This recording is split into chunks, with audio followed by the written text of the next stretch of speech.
மனநலம் குன்றியவர்கள்தான் கொலையாளியாக மாறுகின்றனர். அந்த சமூக நலத்தை சரி செய்வதற்கு தான் போலீஸ் என்கவுண்டரை பயன்படுத்துகின்றனர். மனநலம் குறித்த விழிப்புணர்வு மாரத்தானில் கலந்து கொண்ட முன்னாள் டிஜிபி ரவி பேட்டி. பொதுமக்களிடம் மன ஆரோக்கியம் பற்றிய விழிப்புணர்வு ஏற்படுத்தும் விதமாக கோவை நேரு விளையாட்டு அரங்கம் முன்பாக இந்திய மனநல மருத்துவ சங்கம் சார்பில் மாரத்தான் போட்டி நடைபெற்றது. 3 கிலோமீட்டர், 5 கிலோமீட்டர், 10 கிலோமீட்டர் என 3 பிரிவாக நடைபெற்ற இந்த மாரத்தான் போட்டியினை முன்னாள் டிஜிபி ரவி கொடியசைத்து துவக்கி வைத்தார்.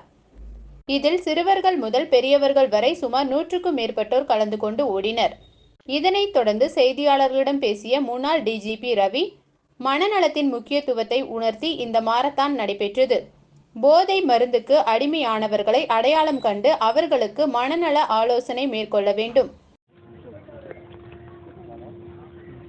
இது ஒரு கோவை மாநகரில் மாரத்தான் நடக்கிறது புதிது கிடையாது.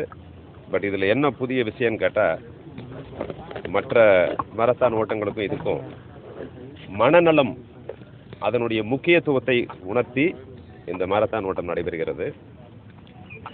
இது கொங்கு நாடு சைக்கியாட்ரிக் அசோசியேஷன் அப்படிங்கிற ஒரு அமைப்பு இருக்கும். சைக்கியாட்ரிஸ்ட் அவங்களும் ஒரு மருத்துவர், மனநல மருத்துவர்கள்.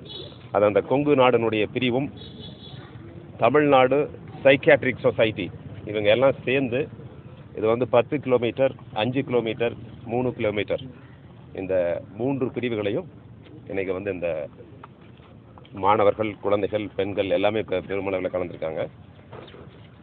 இப்போ ஹெல்த் அப்படின்றது என்ன? ஆரோக்கியம். அந்த ஹெல்த் அப்படின்னா ஃபிசிக்கல் ஹெல்த் அது மட்டும் இல்லை,